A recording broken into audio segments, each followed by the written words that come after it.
Chasser la peur. La peur, cette ombre qui se glisse dans nos cœurs, ne peut être chassée d'un simple mouvement de main. Elle émerge des méandres de l'ignorance lorsque nous nous trouvons face à l'inconnu, craintifs de ce qui pourrait advenir.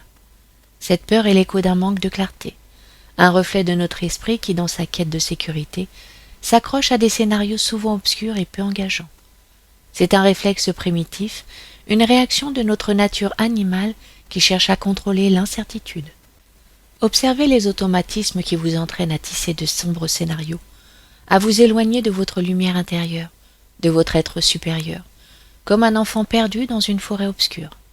Quand cela arrive, vous devez réchauffer l'atmosphère, invoquer les rayons rassurants de l'amour-conscience, cette lumière qui transcende les sentiments et nourrit votre âme depuis ses profondeurs. Comprenez que l'être qui se croit séparé de la lumière infinie ne peut réagir qu'en fonction de ses propres références et croyances. Revenir à la conscience supérieure, c'est revenir à la lumière universelle du présent éternel. Prenez conscience de votre souffle, de l'air qui emplit vos poumons, de cette force vitale qui ne provient pas de la pensée, mais de l'amour, de son action bienfaitrice, de sa vibration majestueuse qui vous anime. Vous êtes des êtres créés par cette essence amour, des particules vibrantes rassemblées par son ordre pour expérimenter la vie. L'amour n'est pas un simple sentiment, mais la force qui maintient la création. En vous rappelant cette vérité, vous dépassez les limites imposées par vos pensées et vous voyez la petitesse des récits que vous tissez. Vous êtes fait de la matière universelle, de la lumière émanant de l'un, et votre présence ici-bas a pour but d'élever votre conscience à travers chaque expérience vécue. La peur, alors, devient une invitation à reconnaître votre ignorance du présent. Les potentiels sont ouverts à chaque instant. Si vous ne les explorez qu'à travers le prisme de la peur, vous ne faites que nourrir des états négatifs en votre propre sanctuaire. Dans ces instants d'angoisse, avec le courage et la foi rassemblés, rappelez-vous que vous détenez le pouvoir universel de transmuter cette habitude.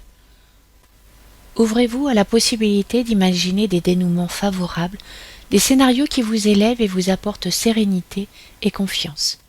Pour surmonter une peur, il est sage de chercher à en saisir la nature. Elle est le reflet d'une séparation intérieure, d'une obscurité à dissiper.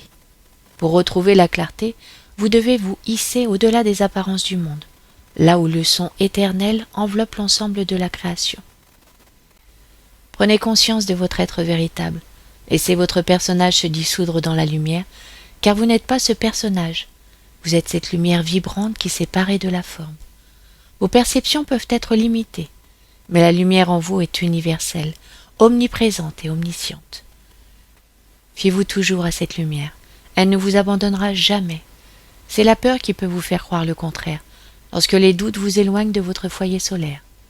Alors abandonnez cette illusion, unissez-vous à cette conscience lumineuse que vous êtes. Faisons de cette pratique du retour à la conscience une habitude. Saisissons les peurs qui se dressent dans notre quotidien comme des occasions divines d'élargir notre conception de la réalité.